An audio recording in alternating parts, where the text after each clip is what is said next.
Hello, this is my presentation on child development, from infancy to adulthood.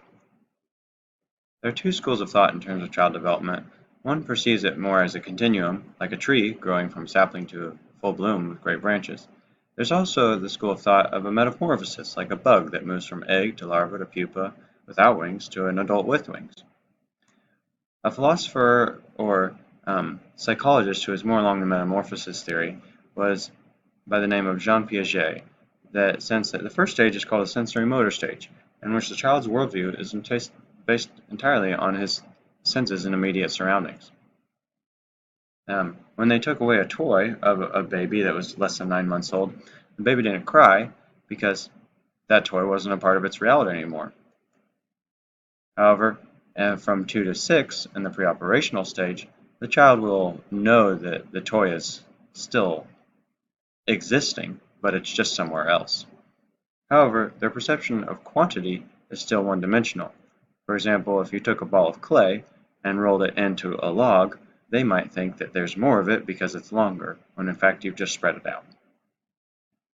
Another important child development thinker was Maria Montessori, who worked at a school for children that were considered, not very politically correctly, idiots in Italy in the early 1900s. She developed a new approach to education that was based on what the children needed more than what the adults thought that they needed. And she based these needs and their sensitive periods for development, she called them sensitive periods. One of these was a sensitive period for movement, in which children who are very little just want to move around and explore everywhere. Little boys like to climb a lot, and if they don't get to move around, their development is stifled. For example, there's a direct connection between crawling and learning how to read later in life. Another example of a faulty taking away a child's ability to move is the bumbo seat. And children that sit in bumbo seats don't develop enough core strength, and they might actually have to see a physical therapist later on if they spend too much time in one. Another sensitive period is that for language. Children learn a language in a short amount of time, the first 2 years of life, yet even at the end of the first year, they understand almost everything you tell them, said Montanaro, who is a doctor. Okay.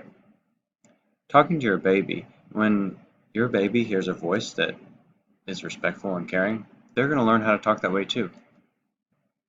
Phonetic awareness is when a child is able to break down the specific components of a word. The more that they can do that, the better they're going to be at reading. Also, the more a child is exposed to numbers and counting, the better they're going to be at math.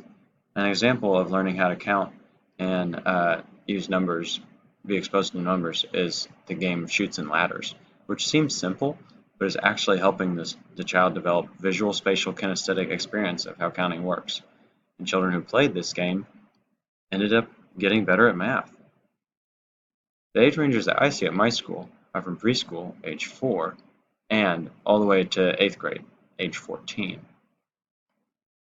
At the very young ages, I like to emphasize movement and kinesthetic learning because that's just what those kids need to have a sensory experience of music.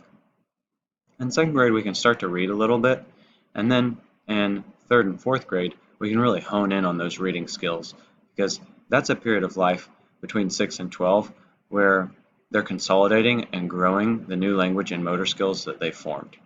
I also like to let these kids read songs out of the books and play games, because these kids are especially perceptive of how to follow rules. Once you get into 5th grade and middle school, that's the adolescent phase where students' emotions start to bubble up, and all of a sudden they are feeling these things they've never felt before. So at that point in time, it's more important to just be a stable adult who cares about them than to be pressuring them to achieve something. Beyond adolescence, I don't see students beyond middle school, but I do know that once we get beyond high school, we start to level out and be able to focus more on learning, growing, and contributing to the world. Lastly, I'd like to point out that when a student feels understood, they're going to cooperate a lot better. And one way that you can show a student that you care about them is by understanding their whole person. Thank you. These are my references.